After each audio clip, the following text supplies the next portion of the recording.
Hello, അപ്പോൾ എല്ലാവർക്കും നോമ്പൊക്കെ എങ്ങനെ പോണ്? ഇപ്പോൾ ഇത് മൂന്നാമത്തെ നോമ്പായിട്ട് ഞാനിന്ന് സ്പെഷ്യലായിട്ടൊരു മുട്ട ബജിയും ഒരു ത്രെഡ് ചിക്കൻ ഉണ്ടാക്കാനുള്ള പ്ലാൻ കേട്ടോ. മുട്ട ബോയിൽ ചെയ്യാൻ വെച്ചിട്ടുണ്ട്. എന്നിട്ട് ചിക്കൻ ഇങ്ങനെ നീളത്തിൽ അരിഞ്ഞെടുക്കുക. ഉപ്പും കുരുമുളക് സാധാ നമ്മളെ മസാല ആക്കി വെക്കാം.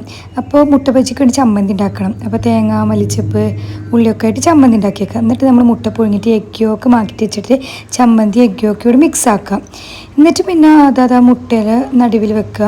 എന്നിട്ട് പിന്നെ സാധാ ബാറ്റർ ഉണ്ടാക്കിയെടുക്കുക. മൈദ, ഉപ്പ്, മഞ്ഞൾപ്പൊടി കൂടി ബാറ്റർ ഉണ്ടാക്കിയെടുക്കുക. ബാറ്റർ കുറച്ച് കട്ടിൽ ഉണ്ടാക്കുക കേട്ടോ, അല്ലെങ്കിൽ പൊരിക്കുമ്പോൾ പൊട്ടിത്തെറിക്കും. എന്നിട്ട് പിന്നെ സമൂസ ഷീറ്റ് എടുത്തിട്ട് ഇങ്ങനെ നീളത്തിൽ മുറിച്ചെടുക്കുക. എന്നിട്ട് നമ്മൾ മാരിനേറ്റ് ചെയ്ത ചിക്കൻ എടുത്തിട്ട് അതിൽ ജസ്റ്റ് ഇങ്ങനെ കോട്ട് ചെയ്ത് വെക്കുക. ഇത് അടിപൊളി സാധനമായിട്ട് ഞാൻ പ്രതീക്ഷിക്കാണ്ട് പൊരിച്ച് ലോ ഫ്ലെയിമിൽ പൊരിച്ചെടുക്കണം കേട്ടോ. ഇത് അടിപൊളി ടേസ്റ്റായിട്ട് നല്ല ഇഷ്ടമായി. പക്ഷേ മുട്ട ഞാൻ വിചാരിച്ചത്രയല്ല, ചമ്മന്തി കുറച്ച് കൂടിപ്പോയി.